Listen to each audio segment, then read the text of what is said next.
کتابوں سے پڑھتے ہیں، اور ہم عقلی طور پر لا الہ الا اللہ کے قائل ہیں، لیکن یہاں سے آواز آئے، یہاں سے آواز آئے، تو عرب ہو یا عجم ہو، تیرا لا الہ الا ہے لغت غریب جب تک تیرا دل نہ دے گواہی۔ جب تک یہ نہیں بولتا، ہشام بن عاص رضی اللہ تعالیٰ عنہ کو ابوبکر صدیق رضی اللہ تعالیٰ عنہ نے بھیجا قیصر کو دعوت دینے کے لیے، انطاکیہ۔ تو جب وہ اس کے محل کے سامنے پہنچے، اونٹ پر سوار، تو وہ اوپر بالکونی میں کھڑا تھا قیصر، تو اس کی محل کی شان و شوکت کو دیکھ کر ان کے منہ سے نکلا لا الہ الا اللہ اللہ اکبر، تو پورے محل پہ زلزلہ آ گیا۔ وہ کہنے لگا بدو کو روکو، کیا کہہ رہا، روکو اسے، روکو۔ تو وہ 7 فوجی تھے، انہوں نے اس کو چپ کر 3 دن مہمان ٹھہرایا، اپنے دربار میں بلایا، اور گفتگو شروع ہوئی اللہ کے نبی کے بارے میں۔ وہ تو جانتا تھا وہ سچا نبی ہے، لیکن حکومت کے لالچ میں بیچارہ رہ گیا۔ تو پھر اس نے پوچھا ما اعظم کلامکم، تمہارا سب سے بڑا کلام کیا ہے؟ تو انہوں نے فرمایا لا الہ الا اللہ اللہ اکبر۔ تو پورے اس کے جو دربار تھا وہ ایسے جھولنے لگا، زلزلہ آ گیا، کہنے لگا چپ کرو۔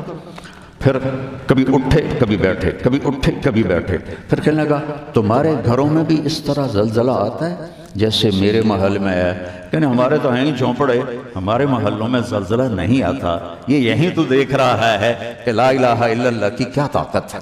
ایک قلعہ فتح نہیں ہو رہا تھا اور کافی دیر ہو گئی، تو سیدنا معاذ بن جبل رضی اللہ تعالیٰ عنہ کو جوش آیا، انہوں نے گھوڑے کو آگے بڑھایا اور بالکل فصیل کے قریب جا کر کہنے لگے ہم تمہیں اس اللہ کی دعوت دیتے ہیں جس کے سوا کوئی معبود نہیں، اگر وہ چاہے تو قلعے کی دیواروں کو گرا دے۔ تو کہا لا الہ الا اللہ اللہ اکبر، اللہ اکبر کہا تو قلعے کی ساری دیواریں زمین پر گر گئیں، اور انہیں صلح کے لیے ہاتھ جوڑ دیے کہ تمہارے بولنے کے لیے گرا دیے، تمہاری تلواریں کیا کریں گی ہمارے ساتھ۔ تو بچو لا الہ الا اللہ، لا الہ الا اللہ کو سیکھو، اور یہ سیکھنا پڑتا ہے اہل اللہ کی صحبت میں، صالحین کی صحبت میں، نیک ماحول میں۔ مولوی ملا تو بے شمار ہیں، لیکن جس کا یہاں سے لا الہ الا اللہ بولے وہ تو ملتے ہی نہیں ہیں، اور یہ کرنا پڑے گا ہیچ چیزیں خود بخود چیزیں نہ شد، ہیچ آہن خنجرے تیغے نہ شد، ہیچ حلوائی نہ شد استاذ کار، تا غلام شکر ریزے نہ شد، مولوی ہرگز نہ شد مولا روم، تا غلام شمس تبریزے نہ شد۔ مولانا روم اقبال کی شاعری ہے، قربان جاؤں، کہنے لگے کوئی چیز خود بخود نہیں بنتی، لوہا ہزاروں سال پڑا رہے تو وہ خنجر نہیں بن جاتا۔ حلوائی کو کسی بڑے حلوائی سے مٹھائی بنانا سیکھنا پڑتا ہے، پھر وہ لڈو پیڑا بناتا ہے، اور مولوی روم مولائے روم نہ بنتا جب تک شمس تبریز کی صحبت نہ ہوتی۔ وہ تو فلسفی تھے، اور اس زمانے میں فلسفے کا زور تھا، کہاں لگانا، فلسفی تھے، منطقی تھے۔ تو وہ مسجد میں بیٹھے تھے درس میں، طلبہ کا ہجوم تھا، ایک دیہاتی شکل میں ننگے پاؤں شخص اندر داخل ہوا، ایسے دیکھا، پھر مولانا روم سے ان کے سامنے کتابوں کا ڈھیر پڑا ہوا تھا، تو سارے کلمی نسخے تھے، ایسے پرنٹ تو تھے نہیں۔ کہنے لگے این چیست، یہ کیا ہے؟ تو انہوں نے ایسے دیکھا کہ دیہاتی بے وقوف، تو انہوں نے بڑے تنک کے کہا تکبر سے این آن است کہ تو نمی دانی، ارے بھائی جا اپنا کام کریے، وہ ہے جو تو نہیں جانتا۔ وہ ایک دم آگے بڑھے اور کتابوں کو دھکا دیا، ساری پانی میں جا گری، آگے حوض تھا وضو کا، ساری کتابیں پانی میں جا گری۔ مولانا روم نے سر پکڑا، تیرا بیڑا غرق جائے، تو نے تو میری ساری زندگی کی کمائی برباد کر دی، اور تجھے مجھ سے کیا دشمنی تھی؟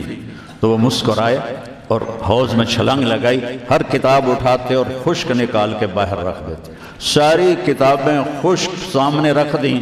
تو مولانا روم کہنے لگے این چیز، یہ کیا ہے؟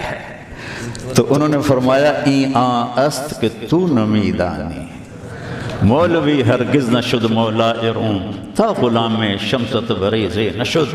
نیکوں کی صحبت تلاش کرو، نیکوں کے ساتھ وقت گزارو گے تو یہ الفاظ تو صرف ایک اشارہ ہیں، ایک وسیلہ ہیں، الفاظ علم نہیں ہیں، الفاظ کے حقائق علم ہیں، الفاظ کے معانی علم ہے۔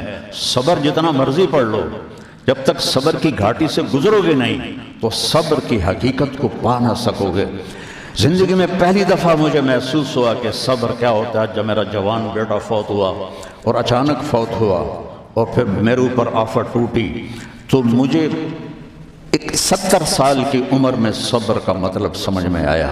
ساری زندگی ہو گئی پڑھتے بھی پڑھاتے بھی، لیکن صبر کسے کہتے ہیں؟ صبر کسے کہتے ہیں؟ یہ اپنے بچے کا جنازہ اٹھا کے میری سمجھ میں آیا۔ اسی طرح بچوں کتابوں کے جو الفاظ ہیں یہ تو حقائق کی طرف اشارہ کرتے ہیں۔ حقائق تک پہنچنا علم ہے، جس کا سب سے پہلا علم ہے لا الہ الا اللہ، سب سے پہلا علم ہے لا الہ الا اللہ۔